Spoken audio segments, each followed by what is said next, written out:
दोस्तों, भारतीय क्रिकेट के इतिहास में कई खिलाड़ी आए और गए। कुछ को उनके आंकड़ों से याद रखा जाता है तो कुछ को उनके अंदाज से। लेकिन बहुत कम खिलाड़ी ऐसे होते हैं जो जब क्रीज पर कदम रखते हैं तो स्टेडियम में बैठी जनता और टीवी स्क्रीन से चिपके करोड़ों फैंस के दिलों की धड़कन एक पल के लिए रुक जाती है। संजू सैमसन ये सिर्फ एक नाम नहीं है, ये एक इमोशन है, एक ऐसा एक्स फैक्टर है जिसका इंतजार भारतीय क्रिकेट न जाने कितने सालों से कर रहा था। सालों तक हमने एक ही बहस सुनी, संजू टैलेंटेड बहुत है लेकिन कंसिस्टेंट नहीं है। संजू के पास शॉट्स हैं लेकिन वो मौका गवा देते हैं। लेकिन आज इस नई भारतीय टीम में गौतम गंभीर और सूर्य कुमार यादव के युग में हम जिस संजू सैमसन को देख रहे हैं वो कोई साधारण बल्लेबाज नहीं है, वो एक मॉन्स्टर बन चुके हैं जो क्रीज पर सेट होने के लिए नहीं बल्कि सामने वाली टीम का गेम सेट करने आते हैं। आइए इस बात को गहराई से समझते हैं कि आखिर टी20 क्रिकेट में इम्पैक्ट यानी प्रभाव का असली मतलब क्या होता है। अक्सर हम 50 गेंदों में बनाए गए 70 रनों की तारीफ करते हैं, लेकिन टी20 का नया व्याकरण कुछ और ही कहता है। जब कोई बल्लेबाज आता है और अपनी पहली ही गेंद पर बिना पिच को समझे, बिना बॉलर को सम्मान दिए सीधे लॉन्ग ऑन या कवर्स के ऊपर से एक गगनचुंबी छक्का जड़ देता है, तो वो सिर्फ 6 रन नहीं होते, वो सामने वाली टीम के कप्तान के दिमाग पर किया गया एक साइकोलॉजिकल अटैक यानी मनोवैज्ञानिक हमला होता है।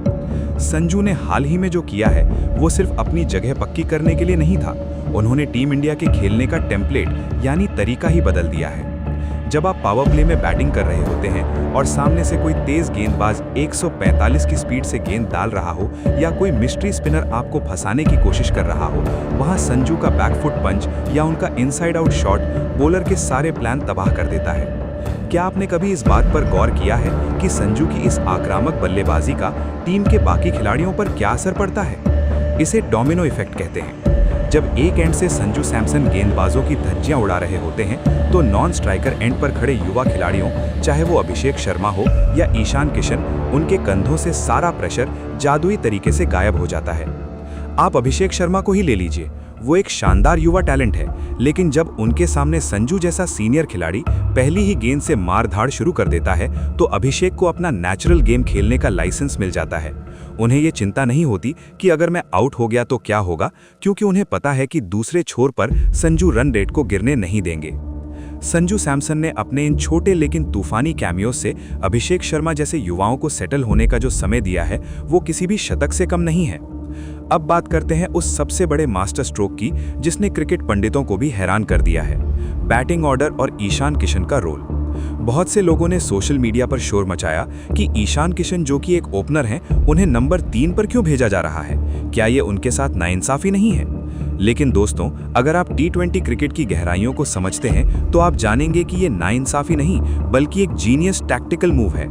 ईशान किशन जब ओपनिंग करते हैं तो कई बार पावर प्ले के बाद उनकी रन बनाने की गति धीमी हो जाती है, लेकिन अगर वो नंबर 3 पर आते हैं तो उनके पास खेल को आक्रामक तरीके से फिनिश करने या मिडिल ओवर्स में स्पिनर्स को डोमिनेट करने का मौका होता है।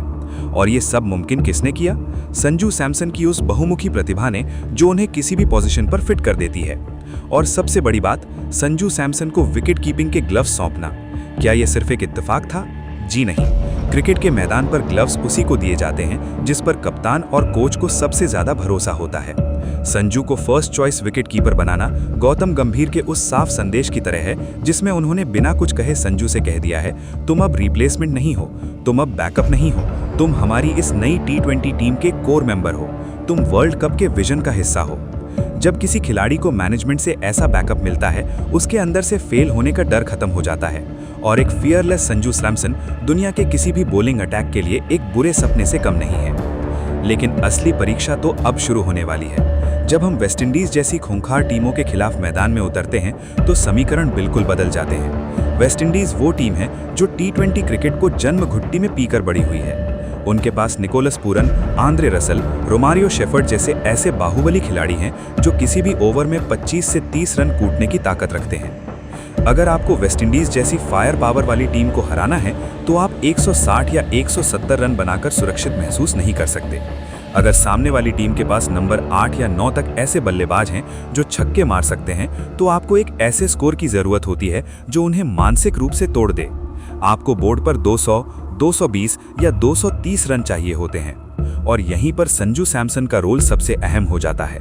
ईडन गार्डन्स जैसी ऐतिहासिक पिचों पर जहां गेंद बल्ले पर बहुत अच्छे से आती है और आउटफील्ड बिजली की तरह तेज होती है, वहां संजू सैमसन की क्लासिकल हिटिंग वेस्टइंडीज की ब्रूटल पावर हिटिंग का सबसे बड़ा जवाब है।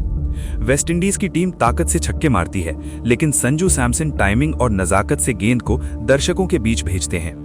हमें वो संजू चाहिए जो आते ही करेबियन तेज गेंदबाजों को बैकफुट पर धकेल दे।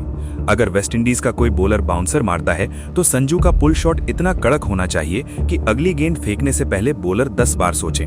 हमें उन 15 गेंदों में 35 या 40 रनों की पारियों की दरकार है जो मैच का मोमेंटम सिर्फ 3 ओवर्स में भारत की तरफ खींच लें। आने वाले मैचों में और 2026 के T20 वर्ल्ड कप के सफर में संजू सैमसन पर बहुत बड़ी जिम्मेदारी है।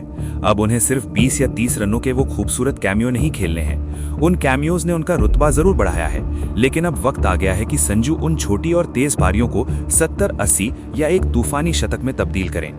भारतीय फैंस ने उनके लिए बहुत इंतजार किया है। जब जब वो आउट हुए हैं, फैंस का दिल टूटा है, लेकिन उन्होंने संजू का साथ कभी नहीं छोड़ा।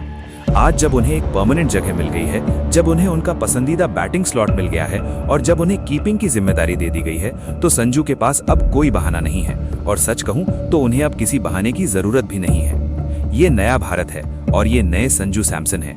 वो अब सिर्फ पोटेंशियल के दम पर नहीं जी रहे हैं, वो अब परफॉर्मेंस की भाषा बोल रहे हैं।